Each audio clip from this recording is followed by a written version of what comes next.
Hey, everybody. Welcome to another episode of the Flock Free Podcast.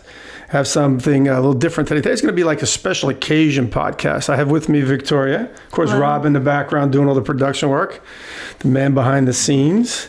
So today we're actually going to talk about the upcoming 2025 trade show in Orlando, Florida. And it's a trade show that we attend annually. Mm-hmm. And typically we always try to have something a little new if possible, another wrinkle to our repertoire. And this year we have something really cool, Victoria. Very exciting, I know. Yes, I know. Victoria's been working on it for a while. And Mum has been the word. I've been kind of letting her talk about it a little bit, but not too much. So we have something fresh for people at the trade show. So, Flock Free is kind of known for being innovative. So a lot of people actually come to our booth, and the first thing they say to me is, "Hey, what's new? What do you got? What's new?" And I wanted to make sure we had something new. Every year we have a little something new. A lot of times it may not even be a product. It may be just a way of doing things, Mm-hmm. But I always like to be on top of stuff. And what I find amusing is that our competitors who are there, who we're friendly with, I wouldn't say we're best friends, but we're friendly with them. They'll come, you can see them slinking around the booth. So it's what's Flock Free got up their sleeve this year, And anytime they have something new that's big, bad, they broadcast it really loud and stuff. So it's cool. It's a friendly competition at this mm-hmm. point. It was a little more cutthroat when we were younger, but now it's like, come on. There's enough room for everybody to make a couple bucks, So you're not going to the trade show. I'm not, no. I'm sorry about that. Next year we'll bring you. Someone's got to run the computers and make things happen while I'm away. So we'll have to start this podcast with our joke of the day. Okay. Are you ready, Victoria, for the joke ready. of the day? I feel like I'm going to know this one. You good? Okay, let's give you a shot. There are actually multiple answers for this one. Oh, okay, so I do stand a chance. So what do you call two birds who are dating? It's not a couple. Yeah, what would you say? What was your number one? A couple. A couple? That's not birds. A couple birds? Yeah, a couple birds. Huh. Tweet hearts. Oh, that's cute. A couple birds. Okay. Hopefully the rest of the podcast goes better than that. So anyway, we're at booth 503, right? 509. 509. How did I get that wrong? I knew. I'm just kidding. That was the trick question of the day. All right, so we're at booth 509. Please come see us. We have a lot of good stuff. We have a 10 by 20 booth, so we got a lot of interesting things to show you. Mm-hmm. But today on this podcast, we're going to debut a new product. So, our big thing is teaching birds how to stay away. Mm-hmm. So it's always a visual with a consequence. We like to do it as an invisible fashion as possible because people spend a lot of money on the exterior of their buildings, making sure they look good. But this is actually something new. I've been trying to think of something for years to help people that own warehouses or pest control companies that treat warehouses. Okay. Typically, warehouses have a bunch of doors that are open all the time, mm-hmm. obviously, because they bring product in and out. Yeah. And when those doors are open, birds are attracted to the inside of the warehouses because there's shelter, there's food, there's water. When they scrub the floors at night, they use these big scrubbing machines. They leave water on the ground. Birds will come in and drink the water. Hmm. The folks that work at a warehouse will have a lunch spot. They eat breakfast, lunch, and dinner, and the birds are attracted to the leftovers. So warehouses, and if you have a food processing warehouse, they'll store like pallets of bread. Mm-hmm. And if they get just a single dropping on some of these pallets, you have to throw the whole pallet away. So it gets to be very, really expensive for warehouse owners. And the other thing that happens with food processing plants, anything to do with food, they get audited. Oh. I don't know if it's a monthly or quarterly basis. I'm not sure, but they get audited, and a guy comes through and starts looking, for all different types of things, not just birds. But we've been called in to do some bird catch and release things right before an audit. Okay. Just to help them pass an audit, because you have. Think about it. If you have a door wide open, yeah, how do you keep a bird from flying through that door? So up until now, we would put things on the beams inside the building, the most sensitive areas to keep birds from sitting on them, like gel and UV. Mm-hmm. And what else would we use? What's another product we use to make things sticky? Surface Protect. Oh, there you go. Second correct answer. See, I know the reason why I brought you today. So anyway, we would treat sensitive areas inside the warehouse. Mm-hmm. We would spray around the doors. We'd put some dispensers around the doors that put out the tank mixers, the stuff that we already had. And it worked pretty good, but birds can still hold their breath and fly through, and it's difficult to keep them from flying through those doors. So I started doing, I'm always looking for stuff, you know. Oh, I know. So 1 o'clock in the morning sometimes, or, you know, when I get bored, I get on the internet and start looking at what can we do, what can we incorporate. And about 1.5 years ago, 2 years, I ran across these articles, several different articles and scientific research things from New Zealand and Australia. And these guys started using ozone as a way of keeping birds from nesting and loafing in warehouse situations or any kind of interior space. And I read about it and I was like, well, this is really interesting, you know, because what they would do is they'd introduce ozone to an environment and it would be enough to deter the birds, but it was not harmful to human beings. They could control it. And they typically had one large unit that produced the ozone, and they had sensors and all kinds of specialized electronic equipment to make sure the ozone levels didn't exceed. Because there's World Health Organization levels, and there's, you know, here OSHA has certain levels.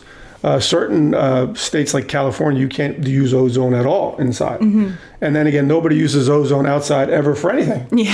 There was no real reason to, you know?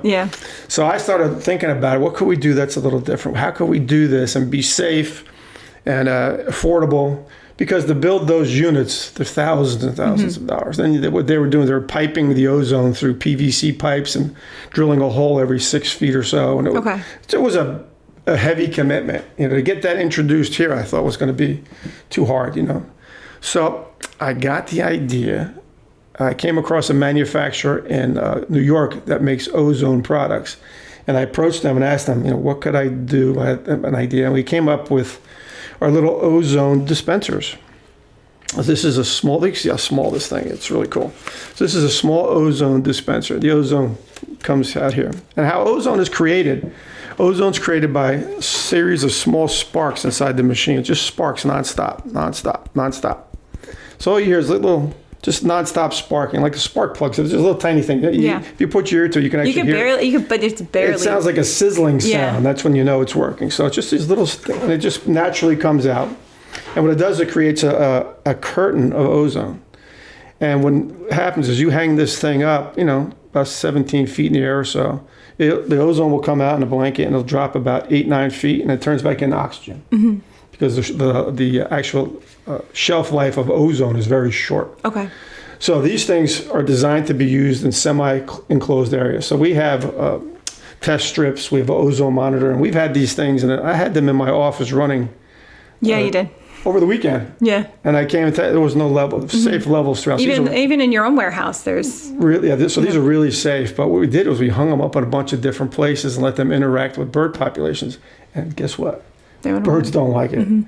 We had a situation where mud swallows were building a nest every year at this one location. We hung one of these boxes up and no more mud swallows.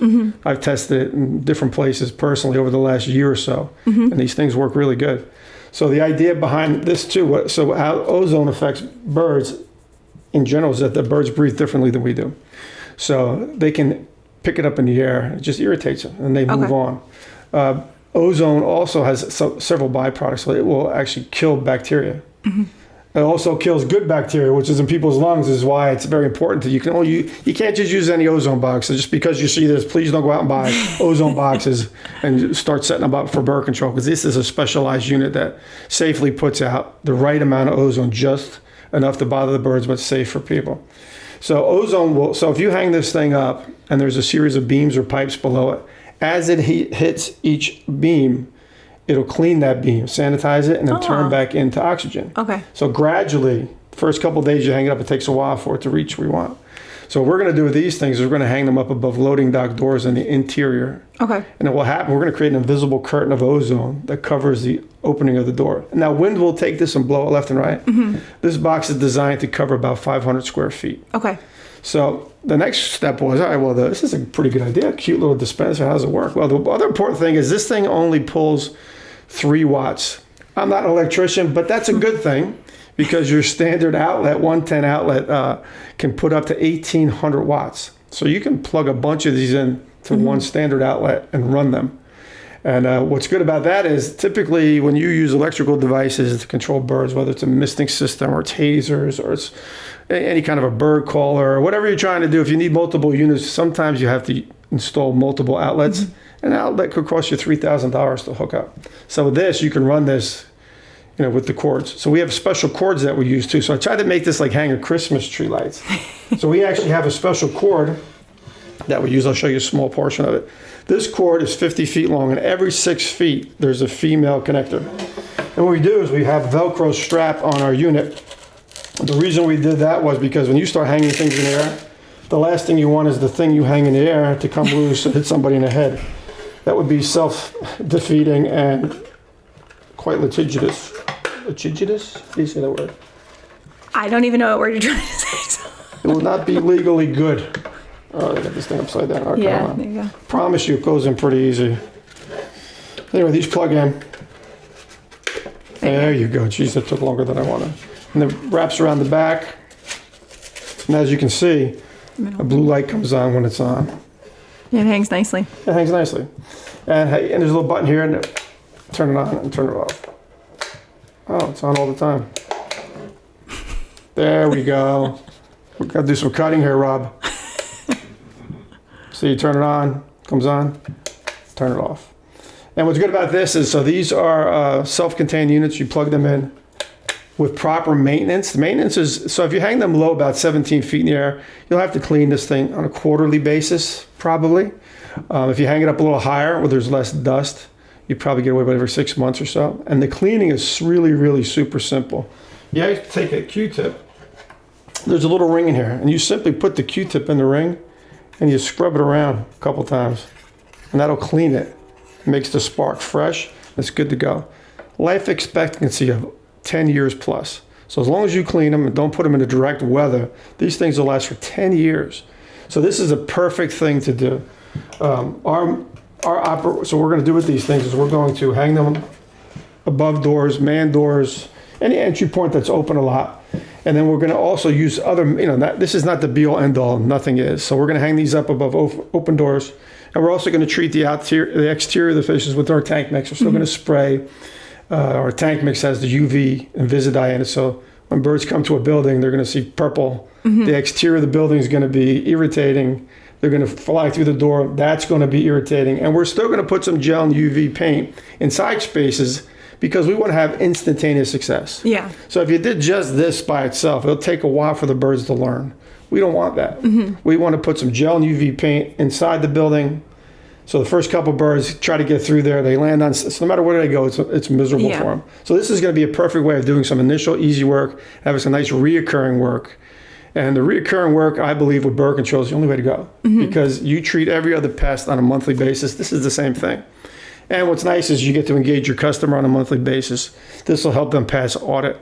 Nobody has anything like this. Nobody's been able to solve the open door problem with birds. We've installed these in a chemical plant in New Jersey, and we had about 13 birds in a building. And they only had 2 doors. Mm-hmm. We put a unit above each door, and we chased them. That's awesome. We chased them out. They were able to get in one time, then they couldn't get out anymore. Oh, no. So we had to chase them out again, and they've been bird-free since. So once they realize what's going on, mm-hmm.